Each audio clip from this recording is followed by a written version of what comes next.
नमस्कार मैत्रिणींनो, स्वागत आहे तुमचं माझ्या लाईफ ऑफ उत्कृष्टी या चॅनलमध्ये.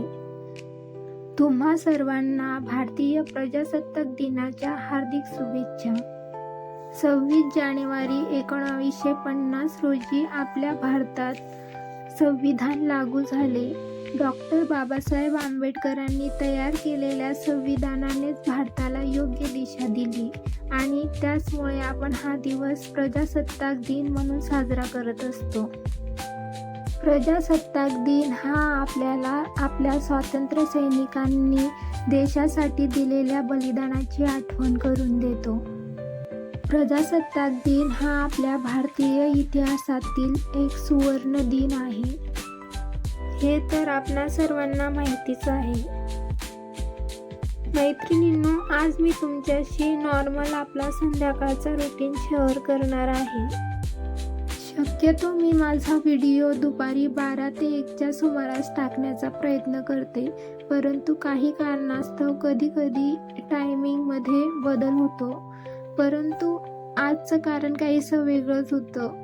जीवन जगत असताना अनेक वेळा आपल्या आयुष्यामध्ये आनंदच असतो असं नाही, तर कधी दुःखाचा क्षणही आपल्या जीवनात येत असतो. परंतु त्या दुःखातून मार्ग काढून आपल्याला पुढील जीवन जगावं लागतं. परंतु काही दुःख असे असतात की त्याच्यातून आपण मार्गच काढू शकत नाही. आज माझ्या मावशीला देवाघरी जाऊन पूर्ण 1 वर्ष झालेलं आहे आणि आज मावशीचं पहिलं पुण्यस्मरण आहे.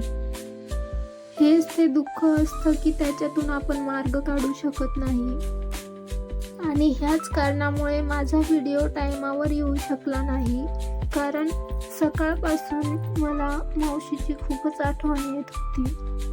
त्यामुळे माझं कुठेच मन लागत नव्हतं. मावशी बरोबर असलेल्या गोड आठवणी मी तुमच्या बरोबर शेअर करणार आहे. मी एका लहानशा खेडेगावातली मुलगी आहे. त्यामुळे आमच्या गावामध्ये फक्त 4थी पर्यंतचं शिक्षण होतं. त्यामुळे माझ्या मम्मी पप्पांनी मावशीकडे मला शिकवण्याचा निर्णय घेतला आणि इयत्ता 1 ते 10वी पर्यंतचं शिक्षण माझ्या मावशीकडे झालेलं आहे. ती माझ्यासाठी माझी यशोदा आई होती. अगदी 6 वर्षाची होती त्यावेळेस मी मावशीकडे राहायला गेली आणि पण मावशीने मला कधीच आईची आठवण येऊ दिली नाही. मी एका तांड्या वस्त्यातली मुलगी होती. त्याच्यामुळे जेव्हा मी मावशीकडे राहायला गेली त्यावेळेस मला वाढदिवस ही संकल्पना अजिबात माहीत नव्हती. परंतु जेव्हा माझ्या वर्गामध्ये माझ्या मैत्रिणींचा बर्थडे वगैरे व्हायचा तेव्हा मी माझ्या मावशीकडे सांगायची की मावशी, मला आज चॉकलेट वगैरे वाटले माझ्या मैत्रिणींनी. मग माझी मावशी मला समजवायची, अगं त्याला वाढदिवस बोलतात आणि मी पण तुझा वाढदिवस अगदी आनंदाने साजरा करेल. आणि तिने सांगितल्याप्रमाणे माझा बर्थडे एकदम छान साजरा केला. मला छान नवे कपडे घेऊन दिले आणि माझा बर्थडेही छान साजरा केला. अगदी पोटच्या मुलीसारखी ती मला जपायची. मी एखाद्या सांस्कृतिक कार्यक्रमामध्ये जर भाग घेतला तर माझ्यापेक्षा तिला खूपच जास्त उत्साह राहायचा आणि ती मग मला सगळी शॉपिंग करून द्यायची. माझी मावशी खूपच साधी भोळी होती. त्यामुळे तयारी वगैरे करणे हा प्रकार काही तिला माहीत नव्हता. परंतु मग ती तिच्या शेजारी वगैरे ज्या ताईंना तयारी करता यायची त्यांच्याकडे घेऊन जाऊन मला तयारी करून आणायची. प्रत्येक वर्षी जेव्हा मी सांस्कृतिक कार्यक्रमामध्ये भाग घ्यायची तेव्हा ती मला स्टुडिओमध्ये घेऊन जायची आणि प्रत्येक वेळी फोटोच्या 2 कॉपी घ्यायची आणि मला सांगायची की तू एक तुझ्या मम्मी पप्पांकडे घेऊन जाशील तर एक मग माझ्याजवळ तुझी आठवण म्हणून राहायला पाहिजे.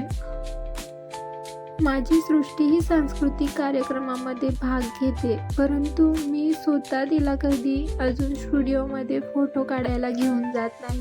मोबाईलमध्ये जे फोटो काढलेले असतील 2-3 तेच असतात.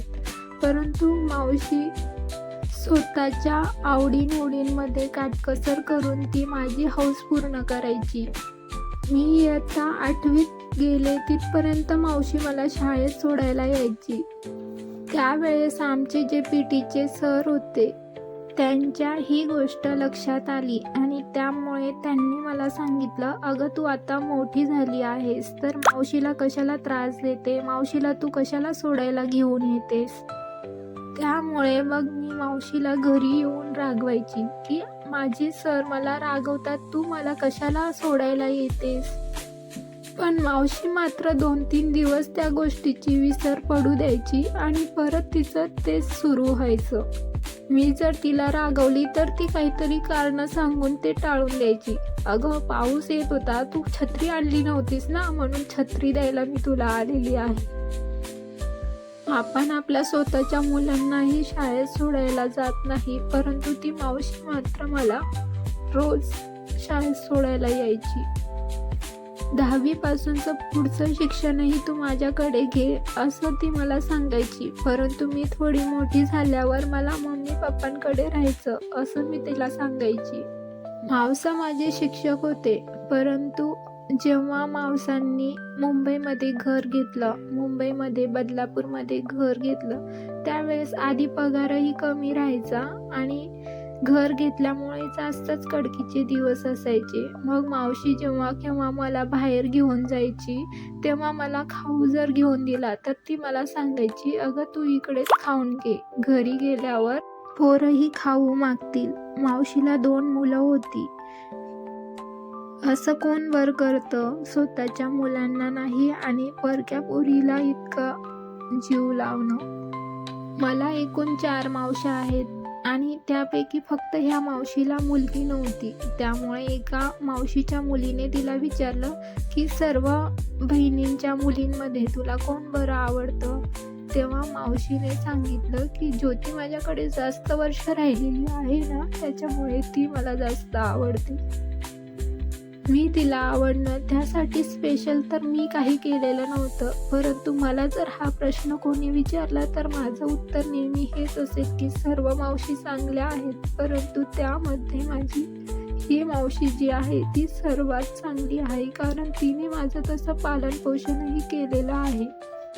माझा 1लीत असतानाचा बर्थडे साजरा करेपासून तर त्यानंतर जेव्हा मी गावाला आली तेव्हाही ती मला न विसरता फोन लावायची आणि जेव्हा माझं लग्न झालं त्यानंतरही ती न चुकता मला फोन लावायची आणि एका दिवशी जर ती विसरली तर मी दिवसभर वाट बघायची आणि संध्याकाळी मला माहीत राहायचं की काहीतरी अर्जंट कामामध्ये मावशी गुंतलेली असेल आणि त्याचमुळे तिने मला फोन लावला नाही. त्यामुळे मी तिला चिडवण्यासाठी संध्याकाळी फोन लावायची की तू मला आज बर्थडेला फोन का बरं नाही लावला. मला हक्काने तिच्याशी भांडायला खूप आवडायचं आणि मग ती त्यांच्या मुलांवर वगैरे रागवायची की मला तर फोनमध्ये काही वाचता येत नाही, परंतु या मुलांना माहीत होतं तर त्यांनी मला सांगितलं सुद्धा नाही. आणि मग खूप विनवण्या करून ती मला मनवायची. जेव्हा मी 10वीमध्ये गेली तेव्हा आम्ही मैत्रिणी गप्पा मारायचो. त्यावेळेस मग माझ्या मैत्रिणी सांगायच्या की आम्ही सकाळी गरम पाणी करण्यासाठी स्वतःच ठेवतो आणि त्यावेळेस मग मला कुठेतरी आठवायचं, अरे हे काम तर मी कधी केलंच नाही आणि माझ्या मावशीने ते मला कधी करूच दिलं नाही. कधी कधी जेव्हा मला रात्री भूक लागायची आणि मी जर तिला सांगितलं की भूक लागली आहे तर मावशी त्याच वेळेस उठायची. रात्रीचे 11-12 वाजलेले राहायचे आणि त्याच वेळेस कणिक भिजवून मला पोळी बनवून द्यायची. असं आपण आपल्या पोटच्या पोरालाही करू शकत नाही. आपण त्यांना रागवून बसतो की आता रात्र झाली, गप्प झोपा असं. मावशी माझ्याच बरोबर नाही तर सर्वांशीच अगदी प्रेमळपणे राहायची. त्यामुळे प्रत्येक जण आज भावनिक झालेला आहे आणि मी जर त्यांच्याजवळ माझ्या भावना मांडल्या असत्या तर मग ते जास्तच भावनिक झाले असते. त्यामुळे ह्या सर्व गोष्टी मी तुमच्याशी शेअर करून थोडं मन मोकळं करून घेत आहे. माझी मावशी जिथे कुठं असेल तिथे ती मला ऐकत असेल आणि माझ्या या प्रेमळ मावशीच्या आत्म्याला शांती मिळो हीच इच्छा. मावशी जरी मला सोडून गेलेली असेल तरी तिच्या गोड आठवणी माझ्या सोबत कायम राहतील आणि माझी मावशी जिथं कुठं असेल तिथून मला भरभरून आशीर्वाद देत राहील एवढा मला विश्वास आहे. आजच्या मावशीच्या भावनिक आठवणींसह मी माझा ब्लॉग संपवते.